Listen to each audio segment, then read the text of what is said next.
Hi friends, ఈరోజు మన చల్లపల్లి స్వరూపరాణి గారు రాసిన మిణుగురులో నుంచి ఇంకొక మంచి కథ మీ ముందుకు తెస్తున్నాను. ఈరోజు వినబోయే కథ ఏంటంటే వెక్కిరించిన బతుకుతో కలబడిన మహాలక్ష్మమ్మ. ఈ స్టోరీ మీరు ఇప్పుడు విందాం పదండి. ఈ ఫోటోలో ఉన్న ఆమె మహాలక్ష్మమ్మ గారు. ఆమెకి ఇప్పుడు 60 ఏళ్ళు. పుట్టుకతో వచ్చిన చక్కటి రూపంతో పాటు తన స్వంత ప్రయత్నంతో సాధించుకున్న ఆత్మగౌరవంతో హుందాగా నిండుగా కనిపిస్తుంది. ఆమెను చూస్తే బాధితురాలు అనుకోరు. సమాజం తనను నొప్పిస్తే ఆ బాధను జయించి విజేతగా నిలిచిన ఆమె మొహంలో మెండైన ఆత్మవిశ్వాసం తొణికిసలాడుతుంటుంది. బతుకు చుట్టూ కటిక చీకటి కమ్ముకున్నా, సమాజం నుంచి చీత్కారాలను అవహేళనలను పొందినా ఆమె ఆ చీకటిని ఈడ్చి తన్ని మొక్కవోని దృఢ సంకల్పంతో తన జీవితాన్ని వెలిగించుకొని తనలాగే విధి వంచితులైన వారికి దారిదీపమై వెలుగొందుతున్న దివిటి ఈమె. ఆమె రంగమోళ్ళ మహాలక్ష్మి. ఆమె ఒకనాటి జోగిని, ఇప్పుడు జోగిని నిర్మూలన సంఘానికి చైర్పర్సన్. మహాలక్ష్మమ్మ పుట్టి పెరిగింది జోగిని వ్యవస్థకు చిరునామాగా ఉండే కర్ణాటక రాష్ట్రంలోని సౌదత్తికి సమీపంలోని తెలంగాణ పల్లె ఊటుకూరు గ్రామంలో. ఆ గ్రామం ఉమ్మడి మహబూబ్ నగర్ జిల్లాలో, ప్రస్తుతం నారాయణపేట జిల్లాలో ఉండే ఒక మండల కేంద్రం. మహాలక్ష్మమ్మ తల్లిదండ్రులు పోలమ్మ, హనుమప్ప. సామాజికంగా మాదిగ కులానికి చెందిన మహాలక్ష్మమ్మ ఆ ప్రాంతంలోని దళిత స్త్రీల నుదుట ఊరుమ్మడి వస్తువు అనే దుర్మార్గమైన రాతను రాసి వారిని తరాలుగా చీకటి కుహరంలోకి తోసేసిన దుష్ట సాంప్రదాయానికి అన్నం పుణ్యం తెలియని 10 ఏళ్ల వయసులోనే బలైపోయింది. ఉత్తరాంధ్రలో దేవుడమ్మ, దక్షిణ కోస్తా చిత్తూరు జిల్లాల్లో మాతంగి, రాయలసీమలోని కర్నూలు, అనంతపురం జిల్లాల్లో బసివి, తెలంగాణ రాష్ట్రంలో జోగినిగా రకరకాల పేర్లతో వ్యవహారంలో ఉన్న ప్రచ్ఛన్న వ్యభిచార వ్యవస్థ. ఇది రాజుల కాలం నాటి దేవదాసి వ్యవస్థకి మరొక రూపం. అక్కడంతా దేవుడి పేరునే జరుగుతుంది. ఆమె కనిపించని దేవుడికి పెళ్ళాం. ఆడపిల్లలను దేవుడికి అంకితమివ్వడం అంటే వారు మతం పేరున గ్రామీణ భూస్వామ్యంలో ఊరుమ్మడి సరుకుగా అందరికీ అందుబాటులో ఉండి తీరాలి అనేది వారి జీవితాలపై దేవుడు జారీ చేసిన శాసనం. ఇప్పటికీ 2 తెలుగు రాష్ట్రాల్లో గ్రామీణ పెత్తందారుల కనుసన్నల్లో ఈ దారుణమైన ఆచారం నిస్సిగ్గుగా కొనసాగుతుంది. ఒక అంచనా ప్రకారం 2 తెలుగు రాష్ట్రాల్లో ప్రస్తుతం సుమారు 1,00,000 మంది దళిత స్త్రీలు ఈ ఆచారంలో మగ్గుతూ కనీసపు మనిషి హోదాకు నోచని నికృష్టమైన బతుకు ఈడుస్తున్నారు. సాధారణంగా మగ సంతానం లేని తల్లిదండ్రులు తమ ఇంటి పేరుని నిలబెట్టి వృద్ధాప్యంలో తమకు అండగా ఉంటుందని పెద్ద కూతురిని, ఒక్కోసారి ఒక్కతే కూతురైతే ఆమెని జోగినిగా మారుస్తారు. కొన్నిసార్లు కుటుంబంలో అమ్మ, అమ్మమ్మ, నాయనమ్మ, మేనత్త వంటి వారు జోగిని ఆచారంలో ఉంటే కూడా తమ బిడ్డలను జోగినిగా గ్రామదేవతకు అంకితమిస్తారు. మరికొన్నిసార్లు జోగిని అవ్వడానికి వారి కుటుంబ ఆర్థిక స్థితి కూడా కారణం అవుతుంది. జీవనోపాధికి ఎటువంటి ఆర్థిక వనరులు లేని కుటుంబాలు తమ కూతుర్ని జోగినిగా చేస్తే ఆమె భిక్షాటన చేసి తమను పోషిస్తుందని, కొన్నిసార్లు అంగవైకల్యం ఉండే కూతురికి పెళ్లి చేయటం కష్టమవుతుంది కాబట్టి తల్లిదండ్రులకు ఆమె బాధ్యత తీరిపోతుందని కూడా అటువంటి వారిని జోగినిగా దేవతకు అంకితమిస్తారు. పెళ్లి లాంటి ఒక తంతులో అభంశుభం తెలియని పసిపిల్లలకు ఎవరో ఒకరు బొట్టు కడతారు. అది సాధారణ పెళ్లిలో వరుడు వధువుకి కట్టే తాళిబొట్టు మాదిరి వివాహ చిహ్నంగా అనిపించినప్పటికీ ఈ బొట్టు తాళిబొట్టుతో సమానం కాదు. ఎందుకంటే హిందూ సాంప్రదాయం ప్రకారం ఆ తాళి వలన ఆమెకి ఎంతో కొంత గౌరవం, భర్త ఆస్తిలో హక్కులు వస్తాయి. ఆమెకి పిల్లలు పుడితే వారికి తండ్రి వైపు మంచి గుర్తింపు, వారసత్వపు హక్కులు సహజంగానే సంక్రమిస్తాయి. కానీ బొట్టు ద్వారా జోగికి ఎటువంటి గౌరవం దక్కకపోగా ఆమె బతుకు దానితోనే బద్నాం అయిపోతుంది. బొట్టు కట్టేవాడు ఒక్కోసారి ఊరి పెద్ద కూడా కావచ్చు. వారు జోగినిగా మారిన అమ్మాయి శరీరంపై తమకు హక్కులున్నాయని, ఎప్పుడు పిలిస్తే అప్పుడు ఆమె తమకు అందుబాటులో ఉండాలని భావిస్తారు తప్ప వారెవరూ జోగిని తమ భార్యగా భావించరు. ఆమెకి తమ వల్ల గర్భం వస్తే ఆ పిల్లలకు తండ్రిగా గుర్తించబడడానికి అంగీకరించరు. వారి మర్యాదకరమైన జీవితంలో తమదైన కుటుంబం, భార్య, పిల్లలు, సమాజంలో హోదా అన్నీ ఉంటాయి. జోగిని స్త్రీతో వారికి ఉండేది శారీరక సంబంధమే. అది వివాహ వ్యవస్థకు వెలుపల పురుషాధిక్యాన్ని చాటుకునే ఒక రకమైన విలాస కార్యం. ఇందులో వారు ఎటువంటి పూచీ పడకపోవడాన్ని సమాజం మౌనంగా అంగీకరిస్తుంది. జోగిని గ్రామదేవత పేరున జరిగే జాతరలో ఒక రకంగా పౌరోహిత్య పాత్రను వహిస్తుంది. అయినప్పటికీ ఆమె హిందూ దేవాలయాల్లో ఉండే పురోహితుల వలె సమాజం నుంచి గౌరవానికి అర్హురాలు కాదు. ఆమె జాతరలో మద్యం తాగి పూనకం తెచ్చుకొని ఆ మైకంలో రంగం పేరున ఊరి వారికి భవిష్యత్తులో జరగబోయే విషయాలను గురించి తెలియజేస్తుంది. ఆ సందర్భంలో ఆమెను వారు దేవతగానే భావించి డబ్బు కూడా ఇస్తారు. తర్వాత అంటరాని ముష్టిదానిలా చూస్తారు. రంగం చెప్పే జోగినీలు వారిచ్చే డబ్బుతో పాటు మిగిలిన సమయంలో అడుక్కుని ఇతరుల దయాదాక్షిణ్యాల మీద ఆధారపడి జీవిస్తారు. మామూలుగా మాలమాదిగల పట్ల అంటరానితనాన్ని పాటించే గ్రామంలోని ఇతర కులాల వారు జాతర లేదా దేవర సమయంలో జోగిని స్త్రీని తాకడానికి అంటూ ముట్టు పాటించకపోవడం ఆశ్చర్యం అనిపిస్తుంది. వారిని లైంగిక దోపిడీకి చేస్తూ తమ భోగానికి అవసరమైన పనిముట్టుగా భావించే పురుషులకు ఆమె కులం, దాని తాలూకు మాలిన్యం బొత్తిగా జ్ఞాపకం రాకపోవడం మరీ విచిత్రం. వీరు కొన్ని చోట్ల కుటుంబాలకు వెలుపల గుడి దగ్గర జీవిస్తే మరికొన్ని చోట్ల తల్లిదండ్రులతో పాటే నివసిస్తారు. వారి దగ్గరే ఉండి కుటుంబ పోషణ బాధ్యత చేపడతారు. ఒక రకంగా ఇది మాతృస్వామ్యపు ఒకానొక లక్షణంగా కనిపిస్తుంది. వారికి దేవతతో జరిగే పెళ్లి వారి తల్లిదండ్రులకు శక్తికి మించిన ఖరీదైన వ్యవహారం.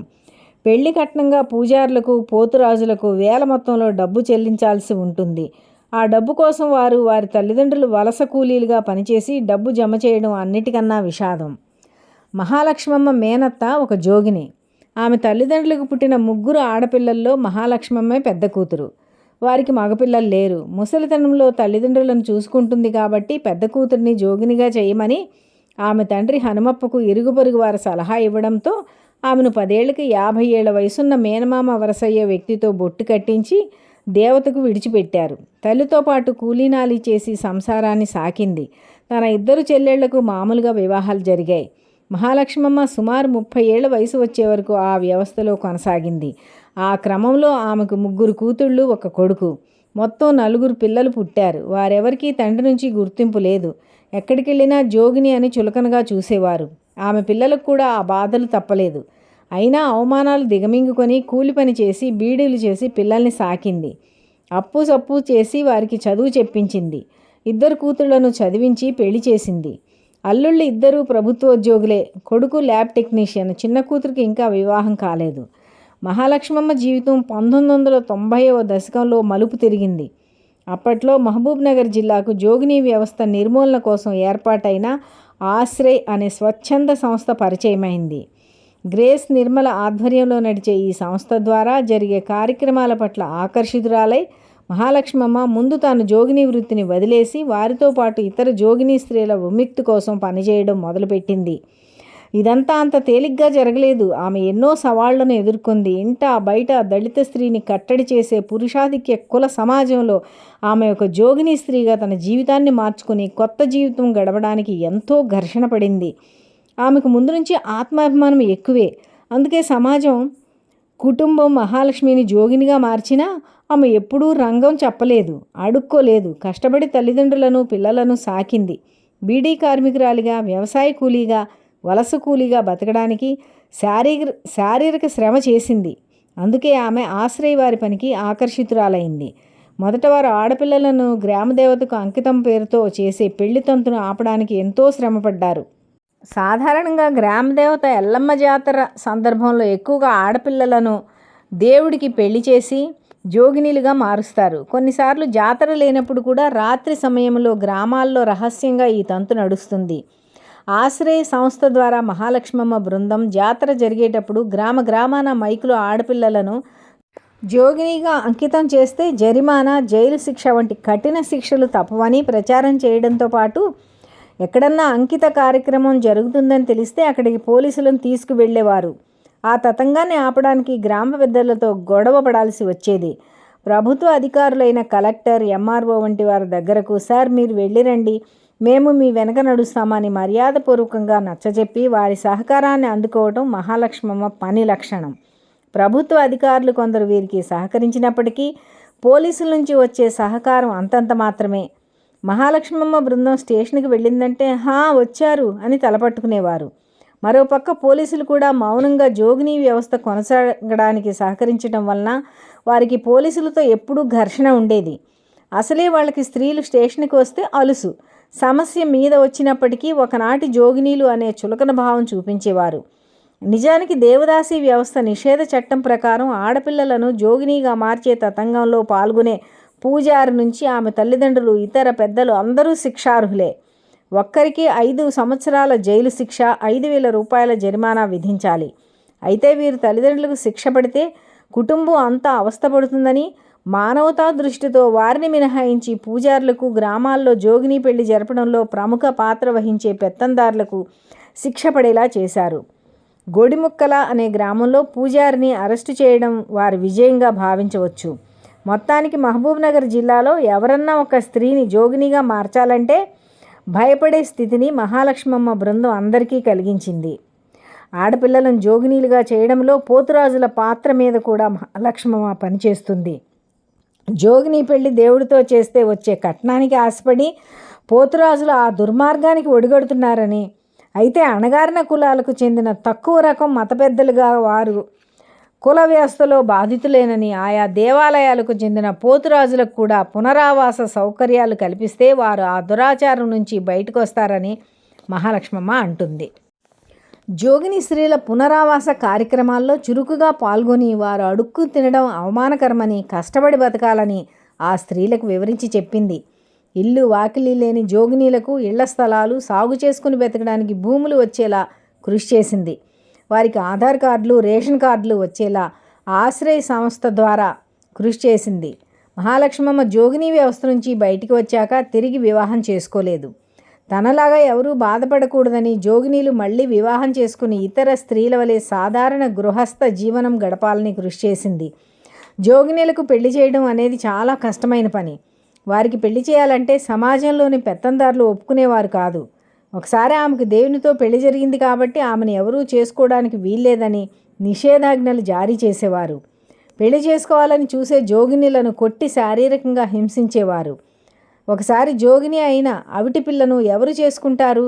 జోగినిగా ఉంటే ఎవరో ఒకరు బిచ్చం వేస్తారు, దాంతో ఎలాగో బతుకుతుంది అని అధికారులు మహాలక్ష్మమ్మకు చెబితే అవిటి వాళ్లతోనే పెళ్లి జరిపిద్దాం అని అవమానకరమైన జోగిని అనే పేరు మాత్రం వినబడ్డానికి వీల్లేదని తెగేసి చెప్పింది. జోగినీలు చిన్నవాళ్ళు అయితే వారిని చదివించడానికి హాస్టల్లో చేర్పించేవారు. నానక్పేటలో వారి కోసం ప్రత్యేకంగా ఒక స్కూలును కూడా ఏర్పాటు చేసి ఎంతోమంది ఆడపిల్లలను జోగిని దురవ్యవస్థ నుంచి బయటపడేసి చదువుబాట పట్టించింది మహాలక్ష్మమ్మ. ఎన్ని అవరోధాలు ఎదురైనప్పటికీ ఆశ్రయ సంస్థ ద్వారా గ్రామాన తిరిగి జోగినీలు తమ వృత్తిని వదిలి గౌరవప్రదంగా జీవించాలని మైకు పెట్టి మరీ చెప్పేవారు. మహాలక్ష్మమ్మ జోగినీలను వ్యక్తిగతంగా చైతన్యపరచడానికి కాలికి బలపం కట్టుకొని తిరిగింది. వారు వివాహం చేసిన వారిలో హాజమ్మ అనే స్త్రీ గొప్ప చైతన్యవంతంగా తయారై మహాలక్ష్మమ్మతో పాటు ఆశ్రయ సంస్థలో ఒక ముఖ్యమైన కార్యకర్తగా ఎదిగింది. జోగినీల బిడ్డలకు తండ్రి పేరు ఏది పెట్టాలనేది పెద్ద సమస్య. స్కూల్లో చేర్చాలంటే తండ్రి పేరు తప్పకుండా అడుగుతారు. చెప్పలేని వారికి పరాభవం సర్వసాధారణం. మహాలక్ష్మమ్మ తన పిల్లల చదువు విషయంలో స్వయంగా ఈ సమస్య తీవ్రతను ఎదుర్కొంది. ఈ సమస్య పరిష్కారం కోసం గ్రేస్, నిర్మల, మహాలక్ష్మమ్మ మరొక ఉద్యమ సహచరి హాజమ్మలతో కలిసి అప్పటి మహబూబ్నగర్ జిల్లా కలెక్టర్ దమయంతి సహకారంతో జోగినీల పిల్లలకు వారు చదివే విద్యా సంస్థల్లో తండ్రి పేరు సంబంధం లేకుండా తల్లి పేరును మాత్రమే పరిగణించాలని నిబంధనలు ఏర్పాటు చేస్తూ ప్రత్యేక ఆదేశాలంటూ జీవో జారీ చేయించడం జోగినీల సంస్కరణలో ఒక పెద్ద ముందడుగు అనుకోవచ్చు. అలాగే అంతంత మాత్రంగా చదువులు చెప్పించే జోగినీల పిల్లలు చదువులో ఇతర విద్యార్థులతో పోటీ పడే స్థితి ఉండదు కాబట్టి సాంఘిక సంక్షేమ గురుకుల పాఠశాలలో ప్రవేశానికి జరిగే ఎంట్రన్స్ పరీక్షల్లో వారికి మార్కులు ఎన్ని వచ్చినా సీటు తప్పకుండా ఇచ్చే ఏర్పాటును కూడా మహాలక్ష్మమ్మ బృందం ఆశ్రయ సంస్థ ద్వారా చేయగలగడం విశేషం. జోగిని స్త్రీల కోసం ప్రారంభించిన పునరావాస కార్యక్రమాల్లో అవకతవకలు ఉన్నాయని మహాలక్ష్మమ్మ ఆరోపిస్తుంది. వారి కోసం నిర్మించిన ఇళ్ళు చాలని చిన్నవే కాక వర్షానికి నీరు లోపలికి చేరడం, గోడలు కూలిపోవడం వంటి ఎన్నో సమస్యలతో వారు ఇబ్బంది పడుతున్నారని, కొందరికి అవి కూడా లేవని, జోగిని స్త్రీల పునరావాసం విషయంలో ప్రభుత్వం చిత్తశుద్ధితో వ్యవహరించాలని ఆమె వాదిస్తుంది. అలాగే జోగిని స్త్రీల సంక్షేమం కోసం ప్రత్యేక కార్పొరేషన్ ఏర్పాటు చేస్తామని చెప్పిన ఆంధ్రప్రదేశ్ ప్రభుత్వం ఇంతవరకు ముందుకు రాకపోగా ఎస్సీ కార్పొరేషన్ ద్వారా రావాల్సిన ఆర్థిక సహాయం కూడా అందడం లేదని, గతంలో జీవనజ్యోతి వంటి పథకాల ద్వారా జోగినీల పునరావాసం కోసం 10,000, 20,000 రూపాయలు నగదు రుణాలు ఇచ్చేవారని, ఇప్పుడు నిధులు పక్కదారి పట్టిపోవడం వల్ల అటువంటి సదుపాయాలు ఏవీ జోగినీలకు అందడం లేదని, ఇంకా చాలామంది జోగినీ స్త్రీలకు కనీసం నివసించడానికి ఇల్లు కూడా లేదని మహాలక్ష్మమ్మ ఆందోళన వ్యక్తం చేస్తుంది.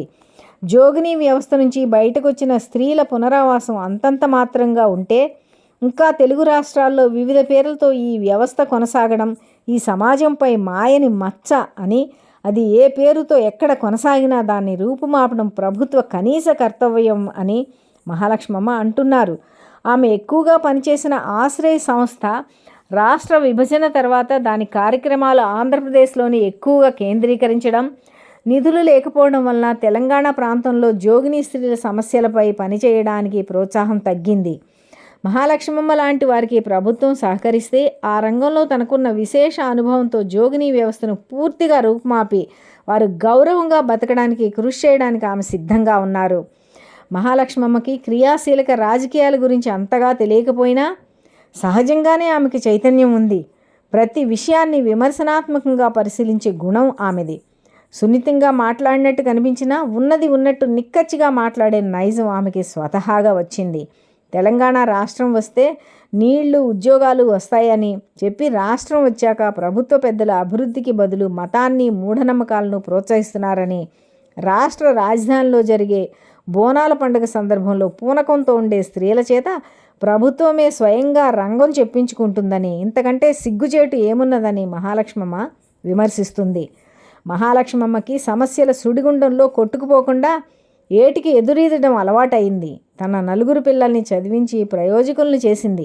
ఆమెకు అంబేద్కర్ అంటే ప్రాణం. ఆయన పుస్తకాలు చదవడానికి ఆమెకు అక్షరజ్ఞానం లేకపోయినా అంబేద్కర్ పైన లభించే ఆడియో కేసెట్లు, ప్రసంగాలు, పాటలు తెప్పించుకొని వింటుంది.